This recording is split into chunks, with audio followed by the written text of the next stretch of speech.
L-avukat u ex-deputat nazzjonalista Franco De Bono kompla jiżvolġi l-argumenti tiegħu fil-midja soċjali dwar kemm is-settur tal-ġustizzja kien fi stat ħażin u kien jeħtieġ riforma holistika meta kien fil-Parlament u kien għalhekk li propona riformi li mbagħad spiċċaw implementati biss minn Gvern Laburista. Dr. De Bono kienet titkellem b'reazzjoni għal kritika li saret fost oħrajn mill-Prim Imħallef Emeritu Silvio Camilleri dwar ir-riforma fl-inkjesti proposta mill-Gvern. Importanti li meta nisimgħu nispa' Silvio Camilleri jitkellmu, nifhmu impoġġu kollox fil-kuntest, impoġġu kollox fil-perspettiva tiegħu. Għax meta Silvio Camilleri wkoll kif diġà spjegajt kien avukat ġenerali u ħankun ċar, kien avukat tal-Gvern u prosekutur pubbliku u kif hawn allegazzjoni fuq politiċi llum, anke dak iż-żmien kienu kun hawn allegazzjoni fuq politiċi, għana naħsbu li l-allegazzjoni fuq politiċi bdew issa, anke dak iż-żmien kienu kun hawn allegazzjoni fuq politiċi, imma dak iż-żmien min suppost iressaq il-qorti lil dawk il-politiċi kien l-avukat tagħhom.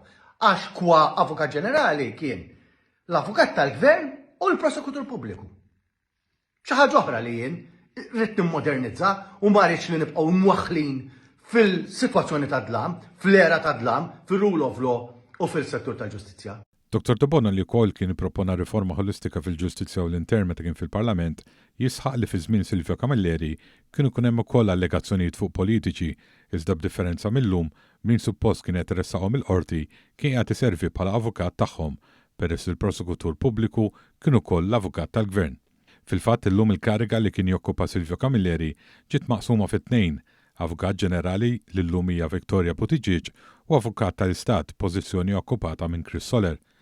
L-avukat ta' esperjenza Franco De Bono jelabora wkoll dwar konflitti ieħor li kellu Silvio Camilleri meta fi żmien Gvern Nazzjonalista kien magħżul biex jokkupa r-rwol ta' avukat ġenerali.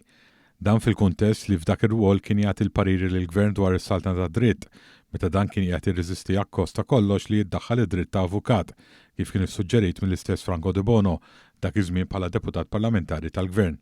Dak iż-żmien Dr. De Bono kien ippropona diversi riformi fis-sistema kostituzzjonali li mhux biss ġew injorati kollha mill-amministrazzjoni Gonzi PN iżda kien ukoll spiċċa persegwitat.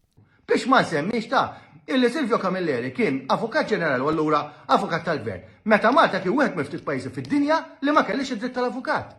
U li mbagħad mela bħala konsulent tal-Gvern kellu l-obbligu jew id-dover u whatever li għati l-parir il-Gvern x'jagħmel b'da dritt idaħħlu xi jew le. Bħala prosekutur pubbliku kellu konflitt ta' interess għax kien jaqbillu li da dritt ma jidħolx. Avolja dak kien dritt fundamentali tal-bniedem.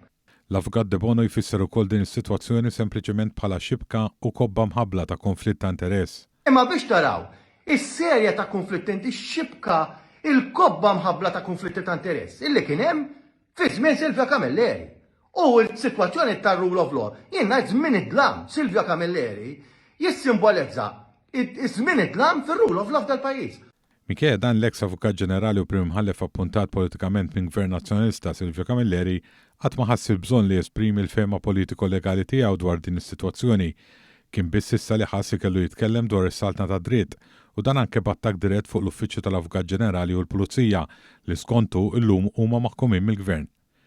Ir-riforma fl-inkjesti maġisterjali qed tkun diskussa f'dawn il-jiem fil-Parlament tirrappreżenta pass sinifikanti lejn it-tisħiħ tal-integrità u responsabilità fil-proċess investigattiv.